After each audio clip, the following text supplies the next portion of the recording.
बुद्ध और भूखे कुत्ते की कहानी। बुद्ध का जीवन सदैव करुणा, प्रेम और अहिंसा से प्रेरित था। उनकी शिक्षाएं न केवल मानवता के लिए थीं, बल्कि उन्होंने हर जीव के प्रति करुणा और सहानुभूति दिखाने पर जोर दिया। उनकी एक प्रसिद्ध कहानी है, जिसमें उन्होंने एक भूखे कुत्ते के प्रति करुणा का उदाहरण प्रस्तुत किया।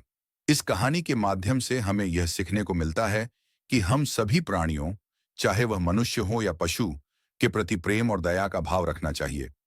इस कहानी को समझने के लिए हमें बुद्ध के समय और उनके जीवन की कुछ प्रमुख घटनाओं को भी ध्यान में रखना होगा। एक दिन बुद्ध अपने शिष्यों के साथ एक गांव से गुजर रहे थे। यह गांव सुंदर था, चारों ओर हरियाली थी और लोग अपने दैनिक कार्यों में व्यस्त थे। लेकिन बुद्ध की दृष्टि एक भूखे और दुबले कुत्ते पर पड़ी, जो गांव के किनारे पड़े कचरे में कुछ खाने की कोशिश कर रहा था। कुत्ता बहुत कमजोर था, उसकी हड्डियां साफ नजर आ रही थीं और वह बहुत ही दयनीय स्थिति में था। उसका शरीर गंदगी से ढका हुआ था और उसकी आंखों में दुख और निराशा थी। बुद्ध ने उसे देखते ही उसकी पीड़ा को पहचान लिया। वे समझ गए कि यह कुत्ता कई दिनों से भूखा है और कोई उसकी देखभाल नहीं कर रहा। बुद्ध के शिष्य भी उस कुत्ते को देख रहे थे, लेकिन उन्होंने उसकी ओर कोई विशेष ध्यान नहीं दिया। यह दृश्य उनके लिए सामान्य था, क्योंकि उस समय गांवों में अक्सर इस तरह के भूखे पशु दिख जाते थे। परंतु बुद्ध के लिए यह दृश्य असहनीय था, क्योंकि वे हर जीव में करुणा और प्रेम का भाव देखते थे। बुद्ध उस कुत्ते के पास गए और उसे ध्यान से देखा। गांव के लोग इस दृश्य को देखकर चकित थे। उन्हें यह समझ नहीं आ रहा था कि बुद्ध, जो एक महान ज्ञानी और आध्यात्मिक गुरु हैं, क्यों एक गंदे और भूखे कुत्ते के पास जा रहे हैं।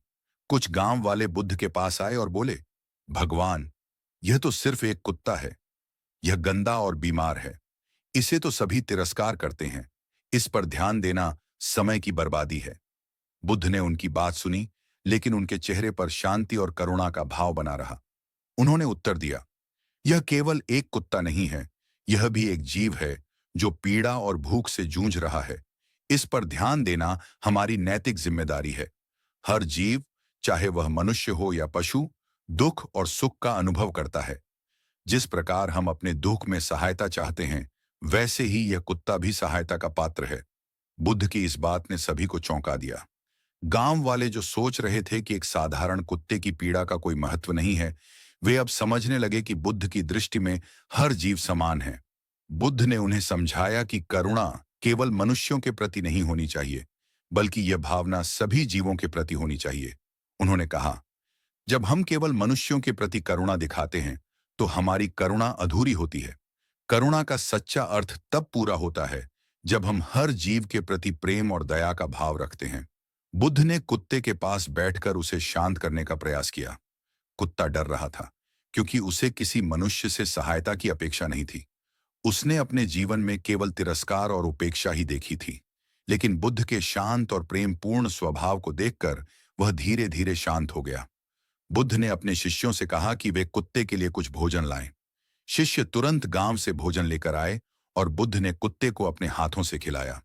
कुत्ता पहले तो थोड़ा डरा, लेकिन फिर उसने बुद्ध के हाथों से खाना खाना शुरू किया। यह दृश्य देखकर गांव वालों के मन में भी करुणा का भाव उत्पन्न होने लगा। उन्होंने महसूस किया कि उन्होंने अब तक इस कुत्ते के साथ अन्याय किया था। वे उसे एक तुच्छ प्राणी समझते थे, जिसकी कोई अहमियत नहीं थी। लेकिन बुद्ध ने उन्हें दिखाया कि हर जीव महत्वपूर्ण है और उसकी पीड़ा को नजरअंदाज नहीं किया जाना चाहिए।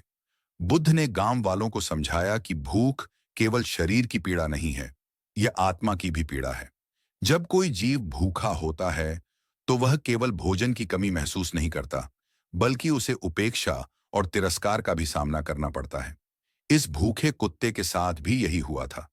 वह न केवल भोजन के लिए तड़प रहा था, बल्कि उसे किसी का प्रेम और दया भी नहीं मिला था। भोजन के बाद कुत्ता थोड़ा मजबूत महसूस करने लगा। उसकी आंखों में पहले की तुलना में कुछ चमक आई और वह बुद्ध के पैरों के पास बैठ गया। उसने अपने पूरे जीवन में पहली बार किसी से इतना प्रेम और देखभाल पाई थी। वह बुद्ध के चरणों के पास बैठकर आराम करने लगा, जैसे उसे अब कोई डर न हो। बुद्ध ने कुत्ते को सहलाते हुए कहा, यह कुत्ता अब केवल भोजन से ही नहीं, बल्कि प्रेम से भी संतुष्ट है। प्रेम और करुणा किसी भी प्राणी की सबसे बड़ी भूख को शांत कर सकते हैं। गांव वालों ने यह देखा और वे बुद्ध के प्रति श्रद्धा से भर गए। उन्हें समझ में आ गया कि बुद्ध की करुणा केवल उपदेश नहीं है, बल्कि वह हर जीव के प्रति प्रेम का सच्चा उदाहरण प्रस्तुत करते हैं। उन्होंने बुद्ध से क्षमा मांगी और कहा, भगवान, हम गलत थे। हमने इस कुत्ते की पीड़ा को नजरअंदाज किया। आपने हमें सिखाया कि करुणा हर प्राणी के प्रति होनी चाहिए। हम भी अब से हर जीव के प्रति दया और प्रेम का भाव रखेंगे। बुद्ध ने उत्तर दिया, हर जीव अपने तरीके से पीड़ा का अनुभव करता है। चाहे वह मनुष्य हो या पशु, हर कोई दुख और सुख का अनुभव करता है। इसीलिए हमें सभी जीवों के प्रति करुणा का भाव रखना चाहिए। हमें यह नहीं सोचना चाहिए कि कोई छोटा या बड़ा है, तुच्छ या महत्वपूर्ण है। हर जीव इस संसार का हिस्सा है और उसकी पीड़ा को समझना और उसका निवारण करना हमारा कर्तव्य है। बुद्ध का यह संदेश गांव वालों के हृदय में गहराई से बस गया। उन्होंने उस दिन से संकल्प लिया कि वे हर जीव, चाहे वह मनुष्य हो या पशु, के प्रति करुणा और प्रेम का भाव रखेंगे। गांव में उस दिन से ही एक नया परिवर्तन देखने को मिला। लोग न केवल एक दूसरे के प्रति, बल्कि पशुओं और अन्य जीवों के प्रति भी प्रेम और दया का व्यवहार करने लगे। बुद्ध की यह कहानी हमें प्रेरणा देती है कि हम अपने जीवन में हर छोटे से छोटे प्राणी के प्रति भी दया का भाव रखें और उनकी सहायता करें, चाहे वे किसी भी परिस्थिति में हों। करुणा और प्रेम से ही हम अपने संसार को और अधिक सुंदर और शांतिपूर्ण बना सकते हैं।